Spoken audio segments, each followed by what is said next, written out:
கர்த்தருடைய நாம மகிமைப்படுவதாக. நான் உங்கள் சகோதரி மெஸ்ஸி தவராஜ். கர்த்தர் இன்றைக்கு நமக்கு தருகிற வசனம் உபாகமம் 28:2 நீ உன் தேவனாகிய கர்த்தரின் சத்தத்துக்கு செவி கொடுக்கும் போது இப்பொழுது சொல்லப்படும் ஆசீர்வாதங்கள் எல்லாம் உன்மேல் வந்து உனக்கு பலிக்கும். இதுதான் கர்த்தர் நமக்கு தருகிற வசனம். ஆமாம், நாமளும் தேவனுக்கு பிரியமாய் நம்முடைய வாழ்க்கை அமையும் போது கர்த்தர் நம்மளை அபரீதமாய் ஆசீர்வதிக்கிறார்.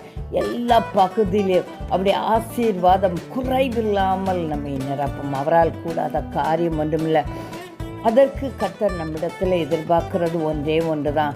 அவருக்கு பிரியமாய் நம்முடைய வாழ்க்கை, நம்முடைய வழிகள், நம்முடைய வார்த்தைகள், நம்முடைய எண்ணங்கள் எல்லாம் பரிசுத்தமாய் இருக்கும் பொழுது கர்த்தர் நம்மை அபரிதமாய் ஆசீர்வதிக்கிறார். இன்றைக்கு நம்மை யோசித்து பார்ப்போம். நாம் எப்படி வாழ்ந்து கொண்டு இருக்கிறோம்? நம்முடைய வாழ்க்கை கர்த்தருக்கு பிரியமாய் இருக்கிறதா என்று சொல்லி நாம் யோசித்து பார்த்து நம்முடைய வாழ்க்கையை நாம் மாற்றும்போது கர்த்தர் எல்லா ஆசீர்வாதங்களிலும் கர்த்தர் நம்மளை ஆசீர்வதிக்க வல்லவரும் நல்லவருமாய் இருக்கிறார். நீ பட்டணத்திலும் ஆசீர்வதிக்கப்பட்டிருப்பாய், வெளியிலும் ஆசீர்வதிக்கப்பட்டிருப்பாய். உன் கற்பத்தின் கனியும் நிலத்தின் கனியும் உன் மாடுகளின் பெருக்கமும், இப்படி தொடர்ந்து எல்லாவித ஆசீர்வாதமும், ஒரு பகுதி கூட ஆசீர்வாதம் இல்லாமல் கிடையாது. எல்லா பகுதியிலும் கர்த்தர் அபரீதமாய் ஆசீர்வதிக்க வல்லவரும் நல்லவருமாய் இருக்கிறார். நம்முடைய வாழ்க்கை இன்றைக்கு நாம் சீர்தூக்கி பார்த்து அவருக்கு பிரியமாய் நாம் வாழ்வோம். அவரால் கூடாத காரியம் ஒன்றுமில்லை. அவர் சொன்ன எல்லா ஆசீர்வாதங்களையும் நம்முடைய வாழ்க்கையில் பலிக்க செய்கிறவராய் இருக்கிறார். நம்முடைய பாவங்கள் தான் அவருக்கும் நமக்கும் ஒரு பிரிவினை உண்டாக்குகிறது.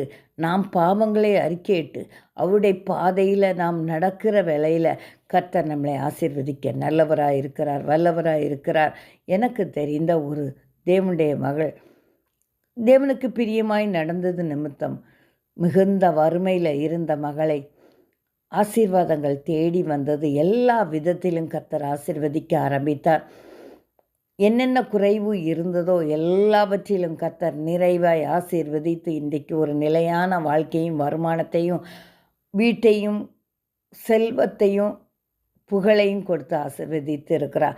இன்றைக்கு உங்களுடைய வாழ்க்கை, என்னுடைய வாழ்க்கை நாம் தேவனுக்கு பிரியமாய் மாற்றுகிற வேளையில் கர்த்தர் நம்மளை ஆசீர்வதிக்கிறார். கர்த்தர் தம் இந்த வார்த்தையை ஆசீர்வதிப்பாராகவே.